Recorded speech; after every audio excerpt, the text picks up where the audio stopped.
Amendment Bill 2021. Honourable Minister. Sir, I rise to move that the bill further to amend the Income Tax Act 1961 and the Finance Act 2012 as passed by the Lok Sabha be taken into consideration. Sir, can I... Yes, please speak. Sir, this is a very important bill, but I start with saying a word about the opposition members, sir. When this was passed in the Lok Sabha, this is actually, as members would know, honourable members would know, this is a bill which is amending a clarificatory amendment which was brought in 2012 by the then UPA, of which, of course, the Congress was the lead party. And that amendment since then has put so many questions on how taxes can be used in a retrospective context. Let's first, all of us, I want to make this absolutely plain. Even as we are doing this, the sovereign right that India has to tax is not being questioned. I am not here to say we are doing something to dilute that. Not at all. We are keeping the sovereign right of India to tax absolutely intact. But with that said, when it was retrospectively applied, causing a complete disturbance in the scheme of things for businesses, creating uncertainties, and in fact, this amendment was brought in at the time when Supreme Court had said what is here is not right. And therefore, even after the Supreme Court said that this amendment of 2012 to the Finance Act was not right, they went ahead with it. And the idea is a sovereign government has right to tax, but to apply it in retrospect has created a lot of discontentment. And it is only to that extent that we want to bring in this amendment, and I respectfully submit that my honourable predecessor, late Sri Arun Jaitley, had even in 2014 during the budget session very clearly said that we are not in favour of retrospective taxation, and that particular amendment of 2012 is something which we will not be happy with. At the same time, even then he had suggested that no other corrective amendment could be made then because two matters had already under that gone to the courts. And because it had gone to the court, it was only right and it was only proper to wait for a logical conclusion to be arrived at in those two cases. And the logical conclusion came in September 2020 in one case and in December 2020 in the other case. And because they came in at that time, for us to go through the details of what judgments had come through the arbitration, we couldn't have brought it in the budget session of 2021, because budget session also was very quickly concluded because of the second wave probably onsetting at that time. And then now, because the earliest after that session is this session, we are bringing in this amendment now. What is interesting, sir, and I find this contradiction repeatedly showing in the case of the Congress party, it was a clarificatory amendment against a Supreme Court order brought in by the Congress party. And they didn't do any correction to it.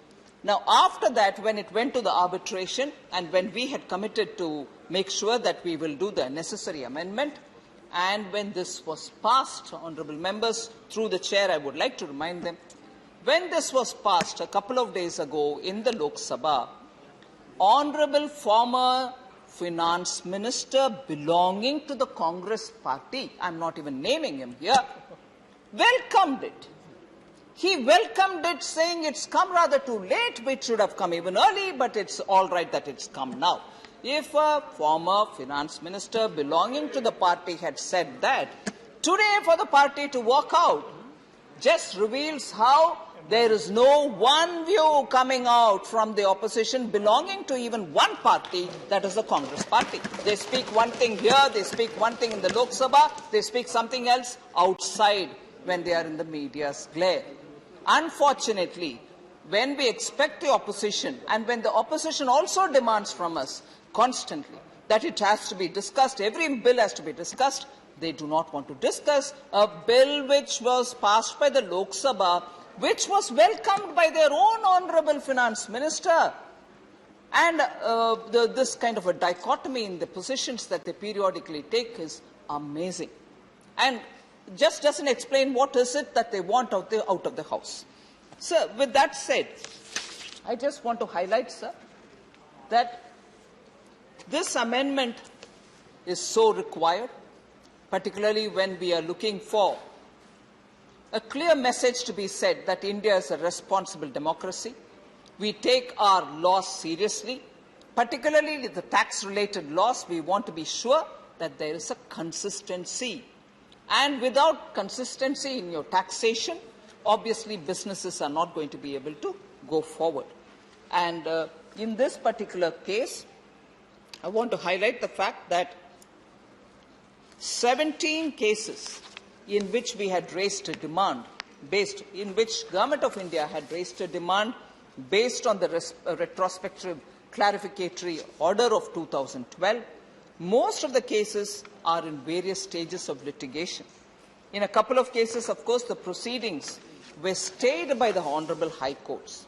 And in 4 of these cases, taxpayers have invoked arbitrations and under the respective bilateral investment treaty agreement. And of the 4, in 2 of them is where we have heard the judgments, the arbitral orders, one coming in September 2020 and the other one coming in December 2020. In this, I want to also say, from among the opposition members who had participated in the debate then, sir, it's interesting that former 2 ministers from our side, both late Sri Jaitley and Sri Piyush Goyal, who is the leader of the House now, have been very clearly speaking as to why it is necessary to correct this anomaly which had come up. I quote the Honourable Leader of the House, Sri Piyush Goyal, who was then as Finance Minister, said, I quote, "Sir, investments and saving rates are falling. Monetary policy which is being used to arrest inflation is only causing more pain.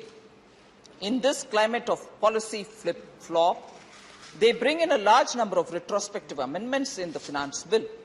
Nobody is against taxing foreign incomes which relate to assets in India. I think this whole House can unanimously support such a resolution, but do not make it retroactive in nature and don't make the people lose confidence in the judicial system of India when the Supreme Court of India gives a certain ruling." So, this was said in the Rajya Sabha debate on 15th May 2012 when this amendment was made and discussions were held. I'm in fact astonished that the members of DMK and ADMK are with us here. Sri Navanitha Krishnan is present. But DMK, in that time, through one of its members, T.M. Selva Ganapathy, belonging to the DMK, had said, "Sir," and I quote here, "Sir, my apprehension is, will it stand the test or the scrutiny of law, especially when the courts have declared that the income tax cannot tax such companies and there is no provision? The retrospective effect that is given in the amendment would certainly lead to protracted litigation in the courts." This, the DMK member said on 15th May 2012, and he was probably absolutely right. He saw what the litigation can do. From 2012 till today, litigations have been going on. So was one of the member of ADMK. ADMK is, of course, with us, supporting us here. But even then, one of the members, Ravi Bernard, had said, "Sir," I quote, "I also suggest that retrospective amendments to clarify the position of law should be done at the earliest point in time when the issue stems up at the beginning of the controversy, rather than allowing controversy to reach the highest court of the land." So, unquote. Sir, again, Sri Shashi Tharoor, a member of the Lok Sabha, but I quote him because I'm quoting all of the members and the Congress party is not here to hear. He said, at that time when Sri Jaitley in July 2014 had clearly said this is not a right tax, but however, because of the litigation which is going on, he can't do anything about it. Shri Shashi Tharoor in 2014 July said, and I quote, the budget did not spell out clear plans for rationalizing these subsidies, talking about a subsidy, recapitalizing of public sector banks, and did not repeal the retrospective tax amendment. He said that, sir, and I'm quoting, the budget did not repeal the retrospective tax amendment that was expected by the investing community, unquote. So Shri Shashi Tharoor in Lok Sabha in 2014 says it. Shri P. Chidambaram, who is the former finance minister, welcomes it, but the Congress party will not be here to, together with us, pass this very important amendment bill. And in the Congress, again, TMC members have staged to walk out, and I'm surprised at that. Professor Saugata Roy in the Lok Sabha, TMC, in 2014, when Shri Jaitley stood up to speak about this, along with the budgetary proposals, he said, I think the finance minister, I'm quoting, sir, I think the finance minister has missed a great opportunity to break from the past and chart a new course. In 1991, Manmohan Singh had broken new ground by dismantling the Raisins Raj, referring Sikh PSU to the BIFR, and by opening up the doors for the foreign investment. His budget is still called a landmark budget. Mr. Jaitley has failed to abolish retrospective taxation and fix a time frame for introducing the direct tax code regime and introduce goods and services tax. We've done all this, and today they're walking out. Professor Saugata Roy in Lok Sabha, TMC's very senior member, says in 2014 that you will have to. Jaitley has failed to abolish. We are achieving that now. And Jaitley had very clearly conceded, saying he can't abolish it now because they are all sub judice and wait for them to become to come to a logical conclusion. So just to remind, sir, as to how they say one thing, and when the actual thing happens, for fear that the credit goes off to our side, they do not want to participate, which is really unfortunate, sir, because the credit comes to us and they don't want to. They came up with a wrong law by amendment, and then they welcome it now when we are correcting it, but they don't want to be here when actual correction happens. Sir, I had already spoken about the importance of this. The litigations are going on. It's a small amendment. We are only bringing a clarification and also making sure that we reiterate our position that we continue to have the sovereign right intact. That's not getting diluted. Of course, for people, several of them, in 17 cases, several of them have not paid any tax, protesting, saying, no, we will not pay. However, in one case where the payment was made, no, 3 cases where payments were made, one was a slightly bigger amount, 2 others were fairly 45 crores and 44 crores, are the 3 instances where refund will have to be given now that we are bringing this amendment. Even for them, the provision is made, and we are seeking the Parliament's approval. Lok Sabha has approved. It's a money bill. It's coming here. It has to be just returned. But I would want the wise members of the upper house to also give us the support and backing to make India appear very clearly transparent in its taxation processes. And therefore, sir, without expanding too much more, this is just a right decision, which had to be taken years ago. But because the matter was in the courts, arbitral courts, we want to make sure that subsequent to that, we are doing it. Any such correction to the arbitral process, any such correction to the retrospective taxation, any correction to the retrospective taxation should be through Indian laws and not through any of the courts outside. So, in order that we restore this position through the laws in India, Parliament it is which will have to take a call. Lok Sabha has taken a call. Honourable members of this august house, which is the upper house, also kindly support this bill, which has come after the Lok Sabha has considered it and passed it. So I would request the members here to please join us in supporting this bill and returning it to the Lok Sabha.